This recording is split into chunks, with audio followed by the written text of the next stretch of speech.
should I use the microphone? You're fine. What? I hate microphones. I don't. Well, I'm sorry. I'm too loud for you. Chris, am I ready to go? Okay. Yeah. Okay. Before we get our hands dirty, okay, well, I'm going to tell you a little bit about what I do. I had a this article is in front of everybody's table. It actually does everything that I would do as far as explaining to you what I do. 2 weeks ago, my father and I were contacted by the Pittsburgh Business Times, and we were asked to do an interview to give advice to business people about investing in real estate. It was an honor, okay? It's an honor that we're in a position where we'll be able to help people achieve their goals of financial freedom, time freedom, money freedom, mental freedom. That's what real estate provides, okay? So you'll learn a lot about our family history and the advice we give on investing in real estate by reading this article. I put this on your table for you to take home. But for you, those of you who don't know us, because there are a lot of new people here today, my family has been investing in Pittsburgh real estate since 1925. My family and I own over 70 of our own investment units, and we have another over 400 units that we facilitated with out-of-state and out-of-country investors like yourself. I'm born and raised in Pittsburgh. My father's born and raised in Pittsburgh. His father's born and raised in Pittsburgh, and so on. We still live there. We are your on-the-ground team in Pittsburgh. We do every single thing that you need to invest in real estate. We do every single thing you need to do to free yourself from your 9 to 9 or 9 to 5 or whatever it is. Okay? We locate the properties for you. We do all the evaluations for you. We renovate the properties for you, and we facilitate the property management. Now you say, hey, I can do that right here in Long Island, and you can. But the difference is we're focused on buy and hold real estate. We are not focused on flips. Okay? You do the flips so that you can buy and hold. You do the wholesales so that you can buy and hold. Okay? Because guess what? After you do one flip, what do you have to do? Another flip. After you do one wholesale, what do you have to do? Once you get that buy and hold, now you have your monthly cash flow. It's a myriad of strategies that helps you achieve your goals, and I use them all. But we help you achieve that long-term buy and hold. You can go to my website to see examples of the type of properties we have, the type of properties we've done in the past. We actually have a duplex that's available right now in a very strong rental market. Actually, my dad just sent it to me on my way here today. So I'm going to run over it, okay? It's a purchase. This is a duplex, 3-bedroom and a 2-bedroom side by side. So it's not like apartments, it's like townhomes, okay? Purchase price $29,000. What are you buying? What are you buying on Long Island for $29,000? Rehab, $26,500. In Pittsburgh, $26,500 gets you a lot of rehab. We're talking about new, more importantly, I'm not even going to break down the rehab for you because we're going to work through a rehab. You're going to see what we do in a rehab. Closing costs, $1,500. That's if you're buying cash, not using a mortgage. You cannot finance this property unless you use hard money or unless you use some different type of financing we heard about here tonight. Our fee, $10,000. It's called a consultation fee. I put my fee right up front. I tell you what my fee is. I'm interested in building long-term relationships. I have nothing to hide. If you're happy with me making money, I'm happy with you making money. Your total investment is $67,000, okay? Your total rent, gross, is $1,275. Your monthly expenses, including your management fee, and what do we use on this? A 6% vacancy rate is $482. I don't expect you to remember any of that. That gives you a net monthly income of $793. When you figure that all out, that is 14.2% return on your investment. That's a pretty good return on your investment on a solid asset. Now, why Pittsburgh? Okay, our unemployment rate is 2% below the national average. Our unemployment rate is about 7.2%. Our crime rate's 1.5% below the national average. We're always in the top 3 for cost of living. When you pull up my website and you look at the list of articles that have come out in the past year, you'll see Pittsburgh is one of the 3 cities that's totally out of the recession. Pittsburgh, number 2 for jobs most booming in the United States of America. Why is that? Because our economy is diversified. We have 4 major industries in Pittsburgh. We have the medical industry. We have the education industry. We have the banking industry. PNC is the 5th largest bank in the United States of America. And we also, our booming industry is the technology industry. In the past 10 years, we've had 1,500 technology companies either open or relocate to Pittsburgh. The two biggest are Google and Seagate Technologies. Okay, so that's what's going on in Pittsburgh. I'm not going to keep promoting myself. I'll be over there if you want to talk more.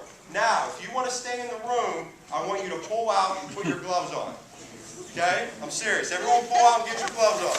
Because we're about to get our hands dirty. I want to walk you through a rehab from start to finish in 6 stages. Okay? Come on. I want to see. Okay. I want to see everybody. Everybody get your gloves on. I don't want any of you women breaking nails. Or any of you guys going home and your wives or girlfriends saying, "Why are you so dirty?" Right, exactly. Okay, so there's our team. We're a family-owned and operated business. Okay? You have up in the top left corner, you have my father and his wife. My father's my business partner, and his wife Amy is our in-house realtor. Then you have me and my wife. You have the 2 stars of our team, my kids. You see them driving the dump truck, the new quad they got for Christmas. My grandmother Betty's our office worker. Valerie is my aunt. She's my office assistant. And you have our contracting associate, Nick Nico's, right over there. So this business is who we are, not what we do. Very important to us. This is a breakdown of what I just said. Okay, we're going to walk through the 6 stages of a rehab from start to finish. Okay. Now, this is not a gut. This is not a gut down to the studs. This is a rehab where you can still use the existing walls by patching and painting them and maybe doing some framing and new drywall hanging. There's another stage in it if you have to take it all the way down to studs, because then you have to drywall the whole house. This is a rehab where the existing walls are able to be used to a certain extent. So, phase 1, purchase. You have to get out of your comfort zone and actually buy the property. Stage 2, the clean out. Stage 3 is the plumbing and electrical. Stage 4 is the patch and repair walls, the framing, the new drywall that's needed, painting, light fixtures, and windows. Stage 5, finish the walls, the flooring, the cabinets, the countertops, the tub surrounds, the baseboard heaters, sinks, and fixtures. And stage 6, okay? Now what we're doing today is we're walking through a 4-unit building. A guy from Australia, John Bone, purchased this 4-unit building, and we just got it out of rehab about 2 weeks ago. I've already had 8 applications on it. I screen all the applicants myself. Unit 1, which is on the first floor in the front, is a 2-bedroom. Unit 2, which is on the first floor in the rear, is a 2-bedroom. Unit 3, which is on the second floor, is actually a 4-bedroom, very big and spacious. And Unit 4, which is on the third floor, is a 3-bedroom. This is pretty much a total rehab. Okay, stage 1, the purchase. So you're going to see the pictures of the entire building. I'm going to walk you through every room here. Okay? Get ready to get your hands dirty. You're going to see what it looked like when we purchased it. There's the front of the building. No, this rehab was done during the winter. Okay? So we only did the exterior repairs that were needed to stop any further damage. When springtime comes, we'll be able to do all the other exterior items to make it look nice. We were not able to do that during the winter because the paint doesn't dry and things like that. Normally, if it's in the spring, summer, fall, the exterior repairs that you're doing go along with stages 3 through 5. So you won't see any exterior repair pictures here. Here's what the common areas look like. Is there any way we could turn these lights down or out? Anybody? Is that possible, Chris? So up here on the top left, you have the common hallway. Okay? On the right and the bottom, you have the basement. You can just see there's a lot of junk in it. The hallway wasn't that bad, but the walls were really dirty. So we actually repainted all that, which you will see. Apartment number 1. You can see the kitchen in the living room. The kitchen on the left, the living room, there we go. Kitchen on the left, living room on the right. There's bedroom number 1 in the bathroom, and there's bedroom number 2. Okay, I want you guys to take mental pictures here and try to remember what you see here. Okay? Apartment number 2. There's the entryway, and actually it's a small kitchen on your left-hand side where you can see the fridge sticking out. And then there's bedroom number 1. Remember those mirrors. They're not going to stay. There's a living room. bathroom and bedroom number 2. Apartment number 3. On the left is your living room. Remember that. It's going to look completely different. And remember the flooring in these apartments, okay? The flooring's going to look a lot nicer. You're going to see a lot of different things. This is a 4-bedroom, so we had to keep the dining room. Look at that kitchen, okay? That's going to be changed a lot. You got bedrooms number 1 and 2. Remember that flooring? And you got bedrooms number 3 and 4. Remember the flooring, the walls, and everything. And then you got the bathroom. I like how those wires stick out. That's like gives it the. And here's apartment number 4, which was the 3-bedroom. You get to the top of the steps, and there's a hallway there. The bathroom. That picture was kind of blurry. I'm going to have to fire my photographer, which is Nick. You have the kitchen, bedroom 1 and 2, the living room, and bedroom number 3. Okay? So now here's the clean out stage 2. After you've purchased it, you got the building. Stage 2 is the clean out and the demolition. Now, at each stage, I didn't show all the pictures. This slideshow would take us 2 hours if I was to break down every picture of every stage. But you can see the basement was cleaned out really nice. Basically what we do is we send our first crew in there. Any demolition that's needed, they demolish first, and then they clean everything out. So then it's ready for the next stage. Okay, so keep this in mind for when you have your own rehabs going on. These are the stages you want to be going in. This is from doing over almost 500 rehabs. This is the most efficient way we found to do a rehab.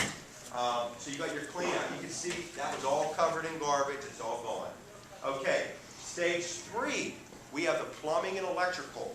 This is the most important stage of your rehab. I'm going to repeat that. This is the most important stage of your rehab. This isn't what the tenants will see, okay? This isn't what's going to sell the property, but this is what's going to make your investment truly passive. Your plumbing and electrical are what are going to stop you from having the callbacks.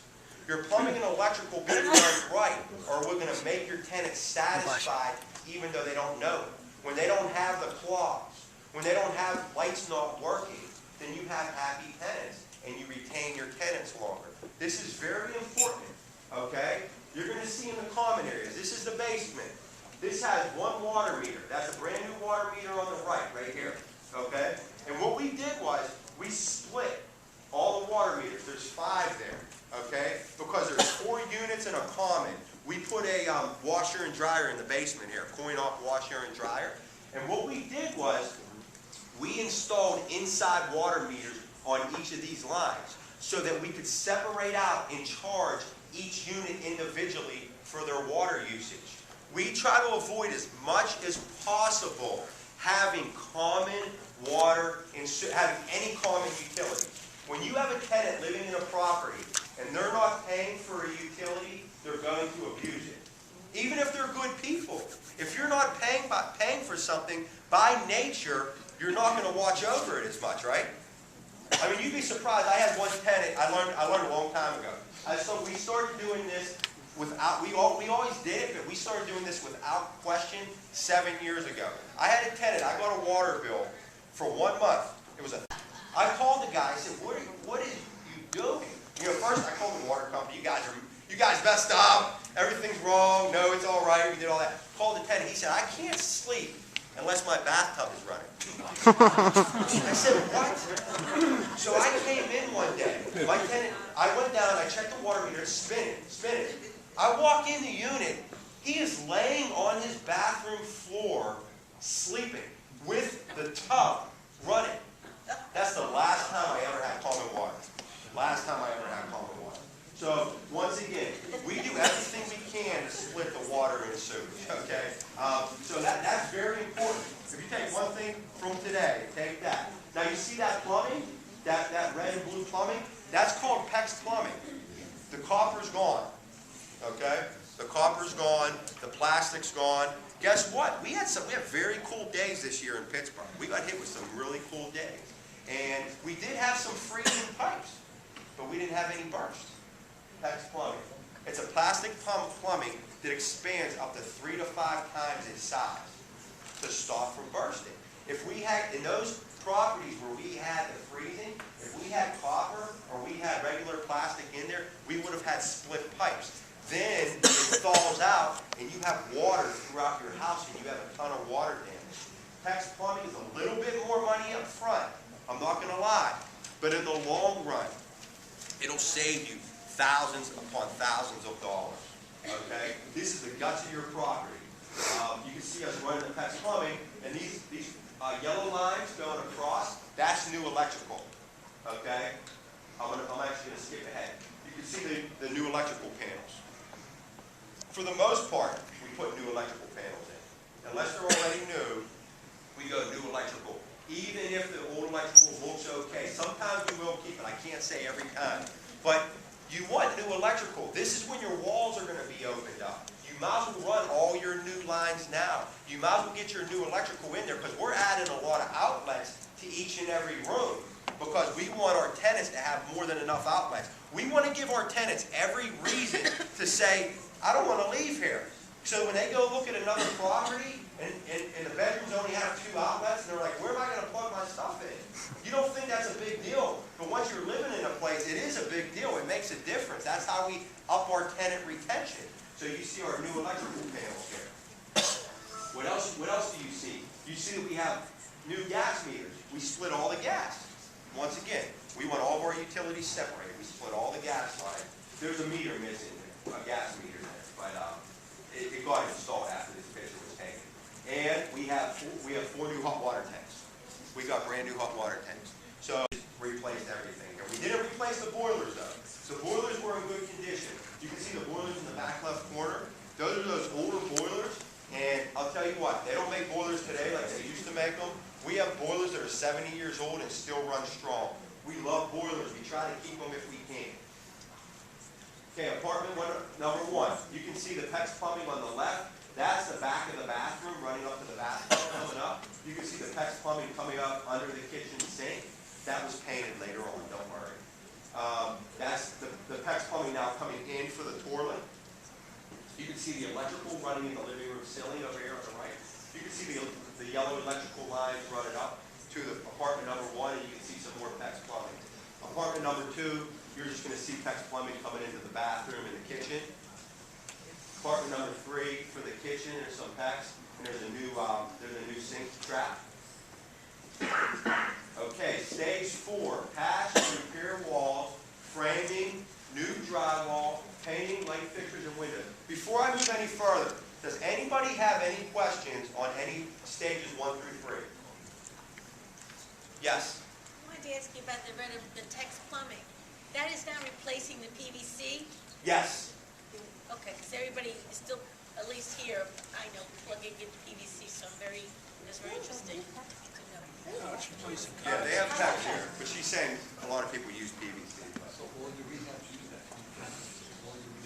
Yes, yes. I mean, there are properties that we purchased that an investor wants a property that doesn't require a lot of rehab, so that they can use conventional financing, and the existing plumbing's good.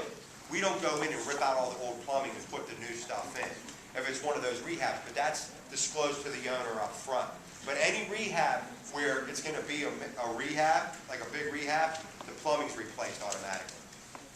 Yes. I have one other question in reference to separate gas meters, separate electric meters, separate water lines. Yeah. I mean, it's blowing my mind because I'm thinking New York City. It's possible. You guys get permits from the town of City of Pittsburgh to do all of that? Oh yeah. So they allow all of that? Yeah. The water board and everything? Yes, ma'am. Yes, ma'am. So, here's what we did here. Okay, you guys got to remember what the different rooms look like. Here's the completed repair and paint work in the hallway. Now the tenant walks in, instead of having that two-tone, it was dark and it was dirty. Now it's fresh and it's alive. It feels good. There's the steps going upstairs. There's a new window at the top of. Actually, that's the steps going down to the basement. I didn't take pictures of all the new windows. We replaced a ton of windows here. We always replace windows when necessary. We almost automatically replace it. One of the #1 reasons that people lose tenants, they don't realize it, guys. Okay, if you leave those old single pane windows, your tenants gas or electrical bills in the winter are going to be through the roof, and you're not going to keep a tenant. You're just not going to keep a tenant. You are better off putting that in your pro forma up front. And if it doesn't allow for you to replace the single pane windows, don't buy the house, okay? Because single pane windows let cold air come in and hot air fly out. Here's apartment window number 2. Look at that difference in that kitchen. You guys remember that kitchen? There's another picture of the kitchen. There's the living room. You'll see you see the fixtures, we put new ceiling fans in. We're real big on the ceiling fans. We get a bulk at Home Depot, probably a lot cheaper than you can, but it's still worth it. We don't go with the real big ones. It's not necessary. It keeps the air flowing. It feels good for the tenant, and it just looks nice. There's the bedroom. You can see the different wall. That's bedroom number 1. You can see the ceiling fan again. And actually, you can see the baseboard heaters in here, too. I wasn't pointing those out. We installed the baseboard heaters on this floor. Those are actually baseboard heaters. They're not electrical. They're run by the boiler. Hot water runs through the baseboard heater. That's another thing we always try to do. You know, if it has a heating system, baseboard heaters, you want to replace the baseboard heaters if you need to. Don't do unnecessary work, but make sure those are things you check. That's a callback waiting to happen. If you have a real old baseboard heater and it's iffy, that's probably something you're going to have to go back and repair within the next 6 to 12 months. Okay, apartment number 2. That's the kitchen, the walk-in. On the right, you can see we did the wall. We put the new light fixture in. That's the one that had all the mirrors on that right wall. We hadn't done the flooring in there yet. That's the living room. Remember that living room? That was a really, really rough living room, and it turned out very good. And on the right is bedroom number 2. Now we're up in the 4-bedroom. You can see we had to do a whole new ceiling up there. You can see we had to do some drywall work in the 1-bedroom. We had to put a new tub in, and we had to frame a wall off for the tub between the toilet. And then you can see we actually used, sometimes on the wall, you can see this wall, it's a lawn. It's a white lawn, and it just looks really clean and crisp, and it cleans off real easy. So we like to use those in the bathroom, because in the bathroom you get a lot of splashing water on the walls, you get a lot of dirt and stuff like that. So that white lawn really looks clean and really cleans off easy. So for the long term of your property, you don't have soggy drywall.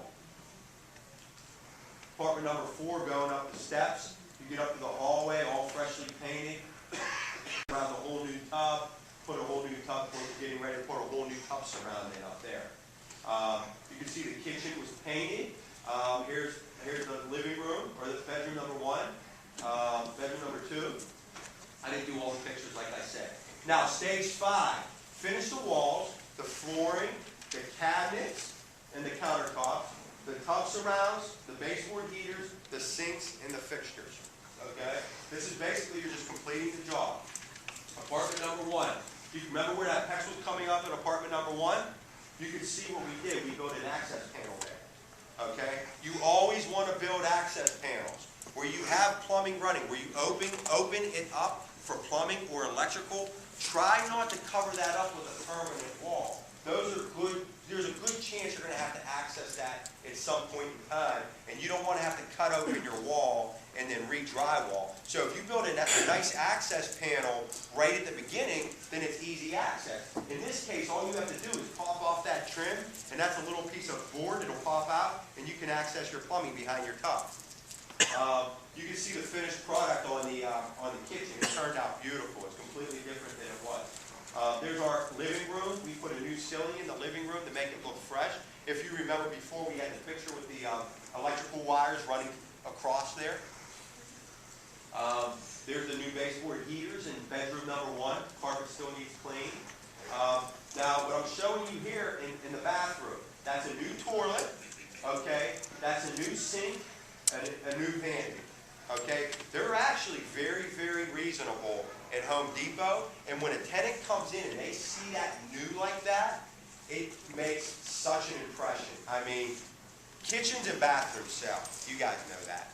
And you want to do what you can. I don't know exactly what we pay for that because my dad handles that part of the business, but I can tell you whatever we pay for it, it's worth it. Because sometimes I go and I meet with the tenants when they're looking at the property, and when they walk in and see that, it's like they feel like they're moving into the Hilton. You know what I mean? It just feels good to them. And then what we did around the tub in this one, this is still a good tub and surround. We reculped it all, and then you'll see it once it's all clean. Came out really good. Apartment number 2, that's the entryway. On the right, you see the new flooring now. That's bedroom number 1. Remember last time it was plywood on the floor. That's a completed room. It looks really nice. There's the kitchen. You can see the reflection of Nick right there. There's the living room, all completed, all done. Apartment number 3, I'm going to take you through the stage. What we did, well, I wanted you to remember these floors, these old hardwood floors that are nice, okay? You want to keep them. You don't want to get rid of these floors. So what we do is we sand them and we stain them twice. There's stage 1. We sand it all down, okay? Got on all the nicks and made it look nice and flat. Stage 2, there's the first coat of stains. And here's the final product. Wait till you see what this looks like. Look how nice that looks. Okay, instead of replacing the floor or putting fake wood on top or carpet or anything like that, we refinish these floors and they turn out great. And guess what? When the first tenant moves out, all you have to do is go in there and wipe it down. Okay, and if you have to throw another coat of stain on it, it's not that big of a deal. And it looks so nice. When they walk in and see those floors shining, it's incredible. That's the dining room, all completed. You can see the stained floors. You can see through to that bedroom number 3. We used our laminate in there, okay, because that was a different kind of floor. That was an add-on, actually. On the left is bedroom number 1. On the right is bedroom number 2. Here's the kitchen. That's our standard. We use a cookie cutter system. We have a ton of these cabinets. We go to Home Depot, they know what to load up. Yes. Just a quick question, TJ. What's the difference in price between staining these floors and just putting down commercial carpeting? Commercial carpeting? You're about equal in cost, but I don't put down new carpeting. 90% of the time, I will not install carpeting. So it's equal in price? It's about equal in price once you factor in the labor, the stain, and the time. But that's something I usually mention, and I didn't today. I do not install carpeting, okay? What I found 8 years ago was carpeting became my #1 cost. Tenant would move out, I had to replace the carpeting. But me and you, our carpeting can last 10 years, easy. Tenants don't take care of carpeting like we do. It's amazing, but it's not theirs. They don't take care of it like we do. I'm not saying of any of you are tenants that you don't. I'm saying my experience with tenants. New York's different than Pittsburgh, okay? So, TJ, in your bedrooms, if there's not hardwood floors, if there's a carpet before and it's just plywood, you try to put laminate on top of it? I will. Okay. And what size, what laminate are you using? We use, it depends on what's going on at Home Depot at the time. Oh, okay. That's where you're getting the laminate though? You're getting it from Everything Depot? from Home Depot, yeah. We get big time discounts at Home Depot, just from running. So if it's a flip in a higher end area, you're probably gonna use the higher grade laminate? Use a little bit higher grade laminate, yeah. I mean, on the rental, you'll use the lower? The lower, yeah, we use the lower. I can show you my website, the laminate we use on like a B flip or something like that. Right. Well, yeah, we don't use the lowest grade because you want it to be durable enough. Our goal is for our laminate to last 7 to 10 years. And what are you putting underneath the laminate? We put the subfloor. You do put? We put the foam. Well, oh, you do put the foam down? Yeah, we do put the foam. Okay. Yeah. Now you can see our countertops, okay? Those are our standard countertops, our standard cabinets. Now these are like C to B- neighborhoods. So when these tenants walk into our rehabs, we research these areas. We're going a step above what other people are doing in the same area. We're not going crazy. These are investments. The numbers have to work. But we do know what other people are doing. We call and we say we're interested in a place and we go see what their place looks like. And then we take our product one step above that. That way, one of the main ways we get tenants is our current tenants, friends, and family. I get at least one call a day. Hey, my cousin Monique referred me to you. Hey, I went over my cousin Eric's house and I loved it. Do you have any more? That's what you want. You want to put something out there that sells itself. That way, you don't have to do a ton of marketing. Here's the bedroom. Now, I love this. I love how this turned out, okay? This bedroom had no closet, okay? And this is from years of experience. We used to build closets. We used to drop frame, drywall, the whole 9 yards. Guess what? You don't have to do that. They have these closets that you can put together and secure to the wall. They look very nice, they're sturdy, they'll last a good amount of time, and it works. It works really well. It saves you a lot of time and money. When you combine it with the new flooring, that's the laminate flooring, and the new paint job, the new windows, and the ceiling fan, I mean, tenants walk into this room and they want to live there. You have the bathroom, that's an IKEA. When we have a small bathroom, this is something we've learned. When we have a small bathroom, instead of trying to squeeze a regular vanity in, we go to IKEA and they got these real skinny ones that look fancy. People walk in and they feel like, you know, they feel like they're in like some fancy house or something like that. But look at it, it looks really nice and it saves a lot of room. And then you can see we finished. Remember I told you we were doing the tub surround? Sometimes we do ceramic tile tub surround. I used to get up here and say we always do ceramic tile tub surround. In the past 6 months we've changed that. We leave that up to our owners. Some owners don't want to pay for the ceramic tile, and sometimes it doesn't pay for the ceramic tile. We found a nice one-piece plastic tub surround that looks really nice, and it's set up so that the water doesn't get behind it. The tenants leaning on it won't do that. You want to make sure your main thing with your tub surround is that it's going to last and it's not going to let water behind for a rental. Because the biggest thing you could have happen with a tub surround in a rental is where it separates at the bottom and the water gets back behind there and it just causes damage and mold throughout your house. So whatever you're doing, whatever product you're looking at, make sure you're looking at one that's not going to allow the water to get behind and that's going to be durable. And this is the fourth apartment. Yes, I messed up. That's from the third apartment. Okay, and this is it. We're going to do the final pictures now. This is like before and after. Okay, we're going to walk through each room of the building. It's completely done. Okay, that's right when you walk in. We painted those mailboxes, put fresh numbers on. You can see the door coming in, the whole hallway done and everything like we talked about. There's your kitchen in apartment number 1. So you can see they walk in through that door out on that left side and come right in, and this is what they see. You can see we kept the existing cabinets. They were in good shape, okay, and they look nice. There's your living room, and another shot of the kitchen on the left. There's bedroom number 1 on your left. There's your bathroom, and there's bedroom number 2. Okay, you have your kitchen. Now, after we took this picture, I seen that end piece on this countertop wasn't on, so we got that installed. But we did save this kitchen too. You gotta know your area. Okay, you don't want to price yourself or spend yourself out of a good investment. So if it's in good shape and you can save it and it's going to last you, then you want to try to save it. There's bedroom number 1. Once again, your living room, your bathroom, bedroom number 2. It's ready to go. Okay, look at that living room. I mean, that turned out really nice. The other thing we did was this fireplace was an old fireplace that wasn't being used anymore. And it was real old and nasty in there, and there was really nothing we could do. So what we did was, we framed inside of it, and we put the lawn up, and we painted it. And now it looks really clean and really crisp. And you don't have to worry about kids playing in there or anything like that.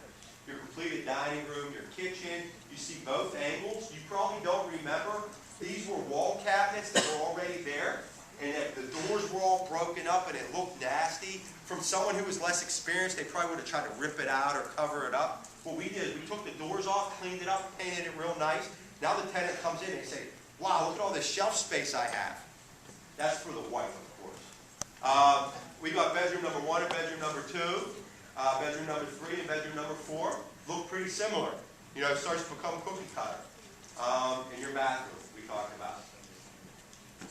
Okay, then here's the fourth apartment. You have the hallway. Look how nice and clean it is now and crisp. You have the bathroom. You can see we use the same sink. Remember we framed in that wall up here?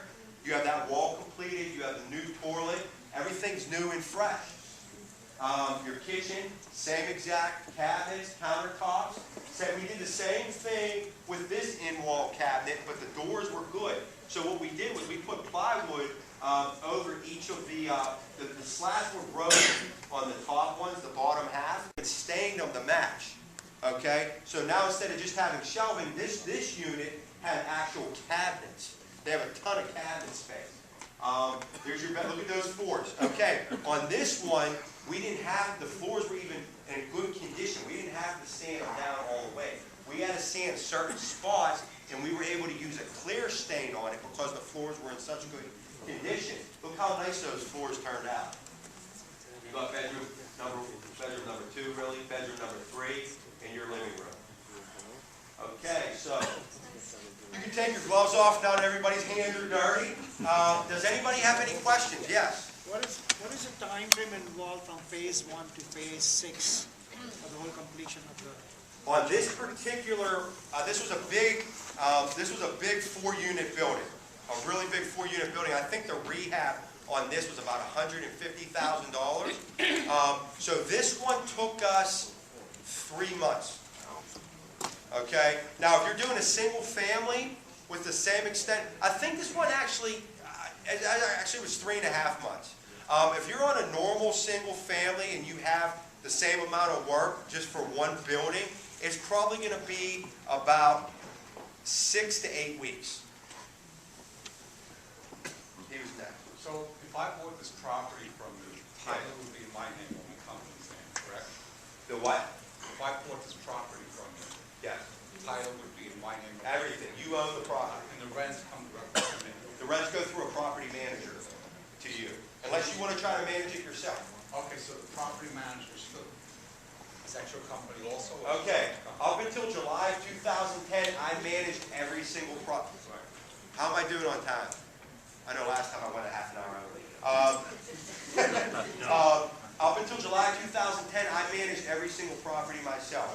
Okay, what happened was I was so consumed with managing that I couldn't travel anymore and build relationships. I built relationships with 3 property managers who I now outsource properties to.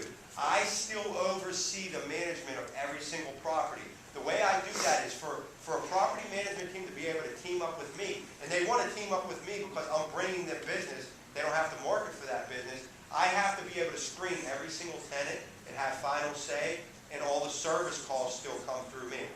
Okay, the reason all the service calls still come through me is I guarantee any work I do for 1 year, plus I want to keep my owner's cost as low as possible.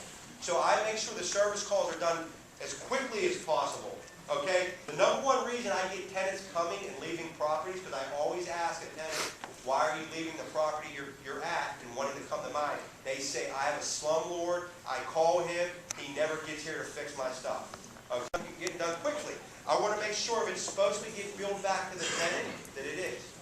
Okay, because I know I put all new plumbing in those sinks. If there's a clog in the sink drain, that better be getting charged back to the tenant, because the tenant put something in there. I know I had new plumbing. Okay. Number 3, I want to make sure it gets done right. Okay. The way your property becomes long-term passive is that your renovations are done right, and then your maintenance is done right. And then number 4, I want to make sure it gets done for the right cost. Okay. The 2 areas where landlords lose money is maintenance and tenants. You don't put the right tenant in there, you don't got a good property. You don't have a good investment. I do, actually, I don't know how long ago it was, I did a whole thing on my tenant screening process. Coming now. But my tenant screening process is very thorough, very meticulous. The good thing about working with us is you have 2 people screening your tenants. Okay, your property manager pre-screens them before they send them to me. If your property manager doesn't like them, they don't even get to me. Then once they get to me, I do a whole different level of screening. I'm screening tenants to see if they can help us change neighborhoods, not just if they can afford to pay you rent. Because as you can hear, we have a lot of investors and a lot of units we're buying. So we go in and we buy large portions of neighborhoods. Okay, so we're making a difference in neighborhoods. Our motto is good homes for good people. We're trying to help grow areas and grow neighborhoods, and you can't do that unless you're putting the right person in. So you have to spend an hour on the phone with a potential tenant. You have to ask them a lot of questions. You have to tell them what your goals are and ask them if they're in line with achieving those goals. Every potential tenant I talk to that has a chance, I tell them, here's what I do. I bring investors from all over the world, okay, to buy investment properties in Pittsburgh, and we're changing neighborhoods. I tell them I'm on the Landlords Association. I'm part of the Community Development Corporation, okay? If it's true, I tell them my grandmother and grandfather live in that same neighborhood because one of the neighborhoods we invest in, my grandfather and grandmother both live in that neighborhood. And I tell them, our goal is to make this neighborhood attractive to professionals. We're trying to grow these areas. We're trying to take it from a C area to a B area. What are your thoughts on being a part of that growth? What are your thoughts on being involved in that kind of movement? If they say, well, I really don't care. Believe me, it's been said to me. I say, okay, well, thank you very much for your time. Have a great day. You're not the right tenant. Okay?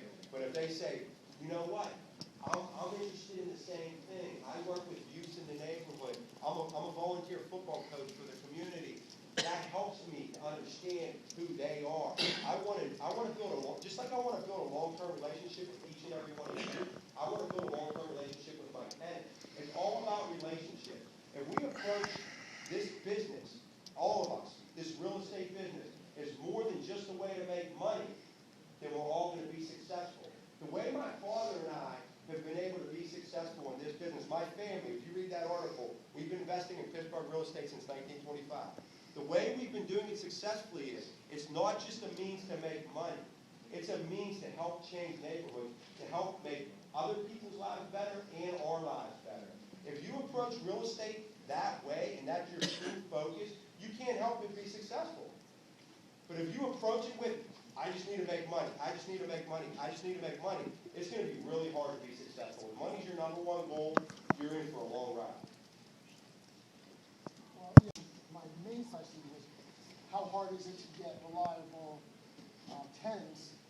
Obviously, you're paying $29,000 per house, Right. So I'm sure the area is not really that great an area. So you have to draw a fine line between getting a good tenant and actually renting the place, because once you rent the place, you're not making any money. That's right. Now, what happens in the case that someone does move in and goes through your screening process, but decides not to pay the rent, and there are like legal fees and there's all sorts of unexpected costs? Who incurs those costs? That's a very good question. You asked several questions there. Which one do you want me to answer first? Well, you pretty much answered most of them except for the last one. Okay. What's your eviction in Pittsburgh? Okay, you are the property owner. Okay, so you take on the risk of real estate investing. One of the inherent risks of real estate investing is having a tenant not pay. If that does come up, the cost falls on the owner. The beautiful thing about Pittsburgh is the time frame to get a tenant out in Pittsburgh is 30 to 45 days. Not 4 months to 2 years like New York. 30 to 45 days. The cost, okay, to file eviction on a single-family residence is about $130. Okay, to file possession, when you file eviction, you win.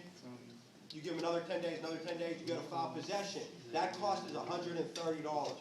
Your total cost is $260. Oh, that's your legal fee. You don't need an attorney, okay? You go sit in the courtroom, the judge sits down, your property manager's here, the tenant's here, the judge says to the tenant, are you behind on your rent? The tenant says yes. Okay, landlord wins. They don't want to hear any stories. You're taking them to court because they're behind on their rent. But I'm way over how long this time. 45? Sorry. Every time. Did everybody enjoy